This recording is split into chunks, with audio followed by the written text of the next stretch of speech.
નમસ્કાર, સુપર 6 સાથે હું છું નીરુ। આજે સાંજે 6 વાગ્યા સુધીના 6 ટ્રેન્ડિંગ ન્યૂઝની વાત કરવાની છે। સુપર 6માં વાત કરીશું પત્ની પીડિત ટીસીએસના મેનેજરના આપઘાતથી લઈને સનકી પ્રેમિકાએ પૂર્વ મંગેતર પર કરેલા જીવલેણ હુમલાની। વાત કરીશું ગ્લેશિયર તૂટતા કરવામાં આવેલા દિલધડક રેસ્ક્યુથી લઈને ઉનાળાની શરૂઆતમાં હિમાચલ અને હરિયાણામાં પડેલા કમોસમી વરસાદની। પરંતુ સૌથી પહેલા વાત મુદ્દાની। તે ટીસીએસમાં મેનેજર હતો, પોસ્ટ અને પગાર સારો હતો, પરંતુ તેનો આરોપ છે કે પાર્ટનર યોગ્ય ન મળતા તે જીવન ટૂંકાવી રહ્યો છે।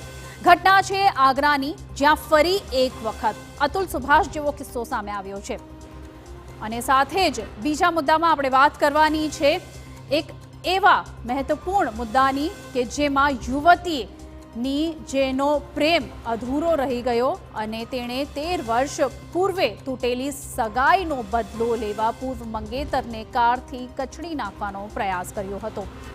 અને આગળ ત્રીજા મુદ્દામાં વાત કરીશું એવા શિક્ષકની જેણે શિક્ષણ જગતને લગાડ્યું છે લાંછન।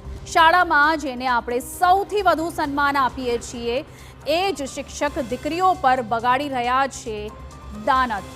ચોથા મુદ્દામાં નજર કરીશું પ્લેટામાં બનેલા ચોકમાં રોફ જમાવનારાઓને પોલીસે ભણાવેલા પાઠની। છરી લઈ આતંક મચાવનારા આરોપીઓને જાહેરમાં ચોકમાં માફી મંગાવવામાં આવી।